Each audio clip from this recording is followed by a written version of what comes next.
بسم اللہ الرحمن الرحیم نحمده ونصلی علی رسولہ الکریم۔ آج پوری قوم انتہائی دکھ اور اضطراب سے دوچار ہے۔ جو کچھ لاہور میں ہوا اور ہو رہا ہے، اور جس طریقے سے لاہور میں ایک کربلا برپا کیا گیا ہے، سب سے پہلے میں اس کو ایک ریاستی دہشت گردی قرار دیتا ہوں اور شدید الفاظ میں ہم اس کی مذمت کرتے ہیں۔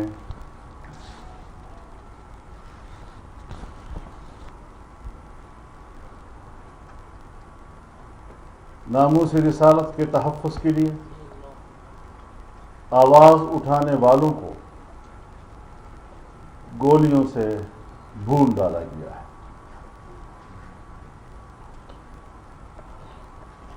زخمی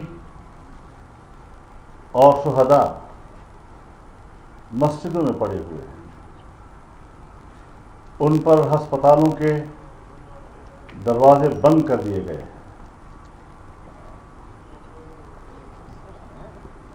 ان تک ایمبولینسز کی رسائی روک دی گئی ہے۔ یہ تو کوئی شقی القلب دشمن ہی ایسا کر سکتا ہے، جس طرح امریکہ نے افغان طالبان کے ساتھ گوانٹانامو میں بھی کیا۔ آج وہی کچھ لاہور میں ناموس رسالت کے تحفظ کے لیے اٹھنے والے جوانوں کے ساتھ کیا جا رہا ہے۔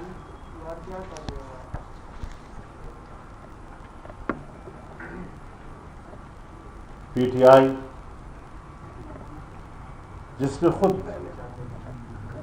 اس ملک میں اپنی سیاست کا آغاز دہشت گردانہ اقدامات کے ساتھ کیا، 126 دن کا مظاہرہ، سپریم کورٹ کی توہین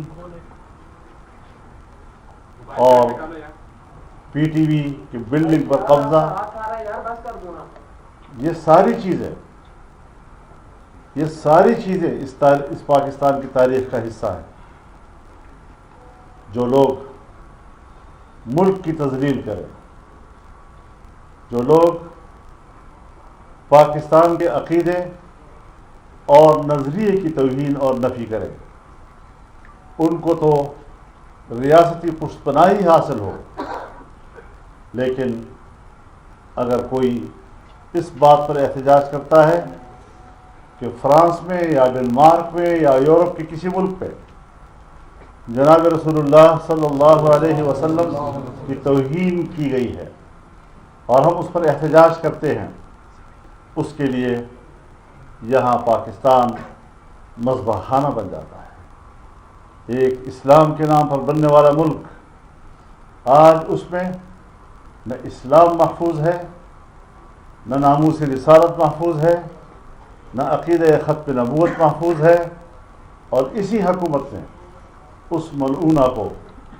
بیرون ملک بھیجا جو توہین رسالت کی مرتکب ہوئی تھی، اور بڑے فاخرانہ انداز کے ساتھ کہا کہ ہم نے اس کو پاکستان سے باہر بھیج دیا ہے اور اس پہ ہم کامیاب ہیں۔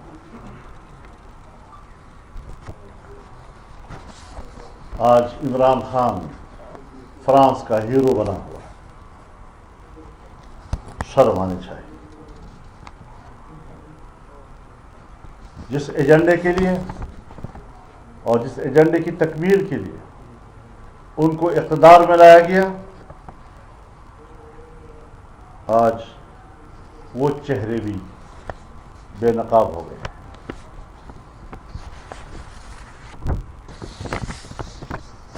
مسلمان امت مسلمہ پوری دنیا میں اس وقت مظلوم ہے، لیکن برداشت کا دامن تھامے ہوئے۔ مغرب کے رویے کے نتیجے میں اور پاکستان کی ریاستی قوتوں کے رویوں کے پیش نظر معاملہ اب ریاستوں کے ہاتھ سے نکلتا جا رہا ہے۔ کب تک ہم برداشت کرتے رہیں گے؟ کب تک ہم قرآن سوزی کے مناظر دیکھتے رہیں گے؟ کب تک ہم جناب رسول اللہ صلی اللہ علیہ وسلم کی عزت و ناموس کو رونتے ہوئے دیکھیں گے؟ اب مزید برداشت نہیں کیا جا سکتا۔ اگر مغربی دنیا کو یہی کھیل دیکھنا ہے تو امت مسلمہ پھر تیار ہے، اس کے لیے ہم ہر قربانی دینے کے لیے تیار ہیں۔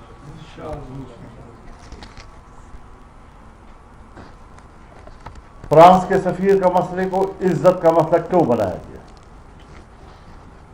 ٹھیک ہے، ہر چیز کے کوئی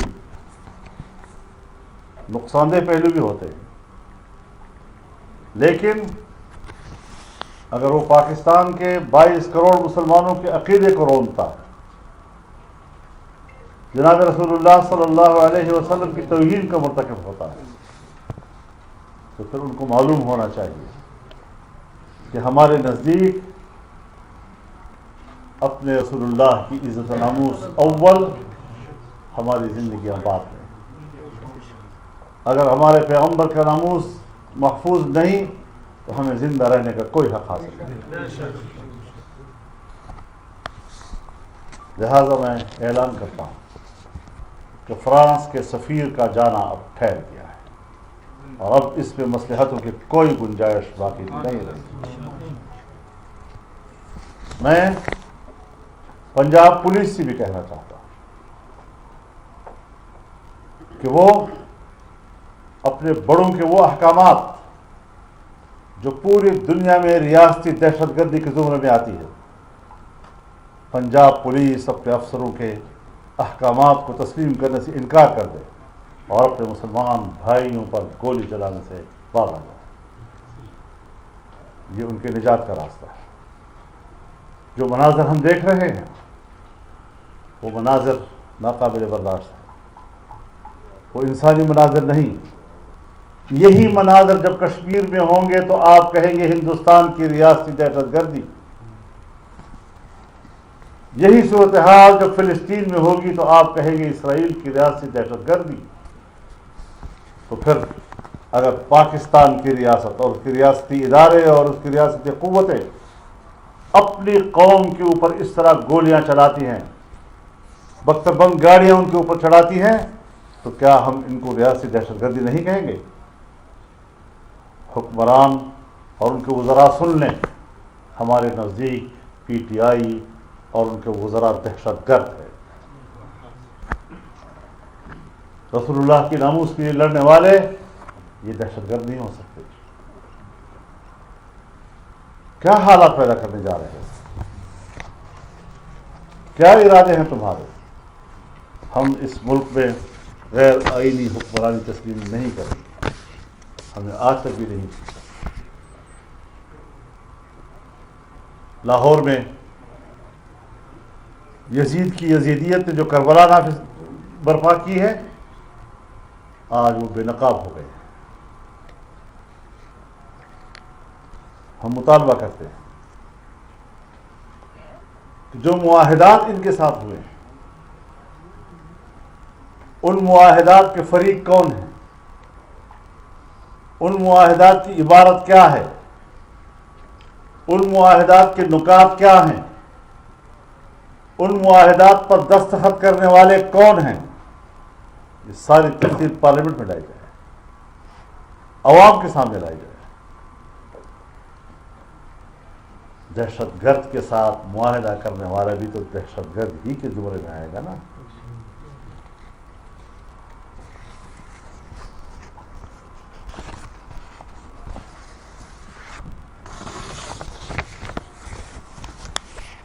ہم اب بھی سمجھتے ہیں کہ صورتحال کو عقل مندی کے ساتھ حل کرنے کی طرف اقدامات کیے جائیں۔ ہر چند کے مسئلہ جذباتی ہے، ہر چند کی ریاست کی طرف سے ظلم ہوا ہے، لیکن ہم پھر بھی سمجھتے ہیں کہ اب بھی وقت ہے مسئلے کو سنبھال لو. لیکن ساتھ ساتھ میں یہ واضح اعلان کرنا چاہتا ہوں کہ اگر ٹی ایل پی کے شہداء کے جنازے اور ان کے زخمی اسلام آباد کی طرف روانہ کیے گئے تو ہم ان کے ساتھ ہوں گے انشاءاللہ. بہت سے علماء اس وقت گرفتار کیے جا رہے ہیں، چاہے ان کا تعلق ٹی ایل پی کے ساتھ ہے یا نہیں ہے. مفتی کفایت اللہ صاحب گرفتار ہیں، کیوں؟ کس بات پہ؟ کسی نے بیان دے دیا ان کے حق میں، ہمارے ہی کارکنوں کو گرفتار کیا جا رہا ہے. بابا ہمیں ہاتھ مت ڈالو، مشکل ہو جائے گا تمہارے لیے. ہم زندہ لوگ ہیں، ہم میدان کے لوگ ہیں، اور تم جیسے لوگوں کے ساتھ میدان میں جھپٹنا جانتے ہیں. ہم نے ہمیشہ امن اور نظم و ضبط کا مظاہرہ کیا ہے. ہم نے 14 ملین مارچ کیے، آزادی مارچ کیا. ہم نے دنیا کو بتا دیا کہ مذہبی لوگ کس قدر منظم ہوتے ہیں اور کس قدر وہ پاکستان کے امن کی حفاظت کرتے ہیں. لیکن شاید آپ کو مذہبی لوگوں کی امن پسندی قبول نہیں ہے. آپ ہر قیمت پر دنیا کے سامنے مذہبی دنیا کا ایک تصویر پیش کرنا چاہتے ہیں جیسے یہ بڑے دہشت گرد لوگ ہیں. آج بھی جو تم نے کیا ہے لاہور میں، تم نے امریکہ اور مغربی دنیا کے سامنے مذہبی لوگوں کی ایک تصویر رکھنے کی کوشش کی ہے. لیکن ہم نہ پہلے دن سے مروب ہیں اس فلسفے سے، نہ آج مروب ہیں. ہم بڑے خودداری اور خود اعتمادی کے ساتھ اس ملک میں سیاست کر رہے ہیں، اور ہم بڑے دو ٹوک الفاظ میں آپ کو کہتے ہیں کہ تم دہشت گرد. اور انشاءاللہ آپ کے خلاف یہ جنگ پہلے دن سے شروع ہوئی ہے، اب تک جاری ہے، اور انشاءاللہ تمہارے اقتدار کا دھرم تختہ ہونے تک یہ جنگ جاری رہے گی انشاءاللہ. مغربی دنیا سے اختلاف کو ہم جانتے ہیں، مغربی دنیا بھی جانتی ہے کہ مسلمان ایک قوم ہے، مسلمان ایک امت ہے. مسلمان اپنی ترجیحات رکھتے ہیں، امت اپنے ترجیحات رکھتی ہے. اور جہاں پر بھی جناب رسول اللہ صلی اللہ علیہ وسلم کی ناموس کا تصور ہوگا اور ناموس کا مسئلہ آئے گا، مسلمان سب کچھ لٹا دے گا. مولانا، ختم نبوت کے ساتھ ساتھ مذہبی جو فورسز ہیں، مذہبی جماعتیں ہیں، ان کو کچلنے کے لیے یہ کوئی ظاہر ہے، یہ تو ایجنڈا ہے پہلے دن سے. 9/11 کے بعد مسلم دنیا کی ریاستوں کی بھی یہی ڈیوٹی لگائی گئی ہے کہ اپنے اپنے ملک کے مذہبی حلقے اور دینی حلقے کو کچل ڈالو. لیکن انشاءاللہ وہ نہیں ہے، مشرف نہیں ہے، اور ہم ہیں.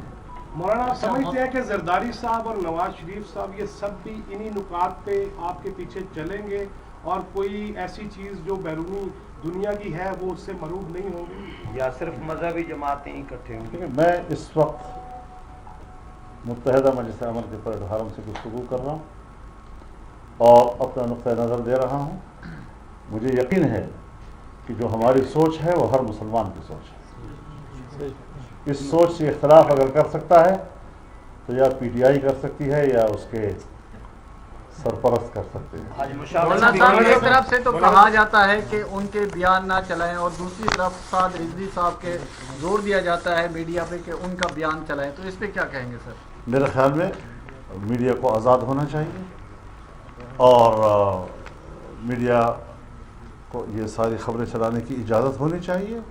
یہ جو پابندی لگائی گئی ہے، اگر ان کے اقدامات کوئی جائز ہوتے، اگر ان کے اقدامات کی پبلک میں کوئی مقبولیت ہوتی تو آج وہ میڈیا سے کہتے کہ چلاؤ. یہ منہ دکھانے کے قابل نہیں ہے. عوام سے منہ چھپانے کے لیے انہوں نے میڈیا پر پابندی لگائی ہوئی ہے کہ آپ نے یہ مناظر نہیں دکھانے. مولانا صاحب، آپ نے متحدہ مجلس عمل کے پلیٹ فارم سے آپ یہ گفتگو کر رہے ہیں، تو کیا آپ نے پی ڈی ایم یا باقی جو اپوزیشن جماعتیں ہیں اس اسپیسیفک اس مسئلے کی اوپر ان سے رابطہ کیا ہے کہ یہ ایک جو صورتحال؟ دیکھیے، میں جو بات اس وقت کر رہا ہوں، میں ایک بڑے ذمہ دار پلیٹ فارم سے بات کر رہا ہوں اور ہم رابطہ کریں گے بھی، لیکن اس وقت انیشیل جو ایک رد عمل ہم دے رہے ہیں وہ اس وقت متحدہ مجلس عمل کا ہے، اور ایک مذہبی جماعت کے ناطے ایک دوسرے مذہبی جماعت کے ساتھ جو ظلم ہوا ہے اس پر ہم اپنا رد عمل دے رہے ہیں۔ مولانا رحمان صاحب نے پہیہ جام ہڑتال کا اعلان کیا ہے کہ آپ اس کو سپورٹ کریں گے؟ بالکل کریں گے، مفتی رحمان صاحب اور ہماری سوچ ایک ہے۔ مولانا صاحب کرتے ہیں پی ٹی ایم کی جی، جو جماعت کے ساتھ جو پرابلم ہو رہی ہے آپ اس کے حمایت کا اعلان کرتے ہیں مکمل ٹی ایل پی کی؟ مولانا صاحب سے میرا سوال یہ ہے، مولانا صاحب میرا سوال یہ ہے کہ یہ لوگ سیاست میں نہیں تھے، اچانک ایک سیاسی جماعت بنی، اس کو الیکشن لڑایا گیا اور اب اس پہ اچانک سے پابندی لگوا کے میں کسی جماعت کے داخلی معاملات، اس کی تنظیم، اس کے قیام، اس کی تسلسل سے کوئی تعلق نہیں، لیکن جس کے ساتھ بھی پاکستان کے ایک جمہوری ماحول میں اس قسم کا واقعہ ہوگا جس طرح لاہور میں کل سے ہو رہا ہے تو پھر اس پر ہم مولانا ایک سوال یہ بھی کیا جا رہا ہے کہ یہ جو آج کا واقعہ ہے، اسپیسیفک آج کا واقعہ، یہ ختم نبوت کے ساتھ لنک تو کیا جا رہا ہے، لیکن یہ سعد رضوی صاحب کی گرفتاری کے خلاف ہے بیسیکلی، یہ ایک سوال ڈسکس کیا جا رہا ہے۔ اب ظاہر ہے جی کہ اس قسم کے اقدامات میں جب لوگوں کو آپ گرفتار کریں گے، جب لوگوں پر گولیاں چلائیں گے تو اس کا پیچھے کوئی سبب ہوگا، کوئی وجہ تو ہوگی۔ اس طرح تو نہیں ہے کہ آپ کسی کو مسئلہ راست میں جاتے ہوئے قتل بھی کر دیں اور اس کو لاش بھی کھینچ لیں، اور یہ تو مولانا صاحب ضرور اس کے پیچھے کوئی مقاصد۔ دیکھیے، آپ جمہوریت کی بات کرتے ہیں اور ابھی آپ نے کہا کہ جمہوری جہاں پر بات کی جائے گی تو ہم ان چیزوں کی مذمت کریں گے۔ انہوں نے بھی ایک جمہوری طور پر ایک اسٹرگل کی اور سیاسی دھارے میں آنے کی کوشش کی، 2.5 سال یا 3 سال ہو گئے۔ انہوں نے بھی جب سیاسی دھارے میں آ کے اسٹرگل کی تو آپ لوگوں کی جو اپوزیشن جماعتیں تھیں انہوں نے بھی اس کو ایکسیپٹ نہیں کیا ایز اے پولیٹیکل فورس۔ اس کی کیا وجہ تھی جو آپ اب جا کے اس کو ایکسیپٹ کیا؟ دیکھیے، میں ابھی بھی بہت زیادہ آگے نہیں جا رہا ہوں۔ میں ایک خاص موقع کے اوپر، آپ کو یاد ہونا چاہیے کہ جب 2 سال پہلے ہم نے سب سے پہلا ملین مارچ کیا غالباً سکھر میں، تو اس وقت مرحوم خادم رضوی صاحب گرفتار ہوئے تھے، اور اس پہلے ملین مارچ میں ہم نے ان کے ساتھ یکجہتی کا اظہار کیا تھا۔ یہ نہیں ہونا چاہیے۔ اختلاف کیا جا سکتا ہے، اس کے مقاصد کیا ہے، اس سے آپ کا اتفاق ہے یا نہیں ہے، لیکن اگر ایک ملک کے اندر پی ٹی ایم جیسی قوم پرست، انتہا پسند، دہشت گرد تنظیمیں پنپ سکتی ہیں تو پھر ایک مذہبی جماعت کے لیے یہ گنجائش کیوں نہیں ہے؟ کیا انہیں پی ڈی ایم میں شامل ہونے کی دعوت دی تھی آپ؟ نہیں، ایسی یا جو آپ فری اینڈ فیئر الائنس بنایا گیا تھا 2018؟ سوال پہ سوال اچھا مولانا، آج کون کون شریک ہوئے مشاورت کی آپ نے کی جماعتیں؟ مہربانی، آپ کو میرے خیال دروازے سے باہر سوال کرنا آ جائے آگے آ جائے۔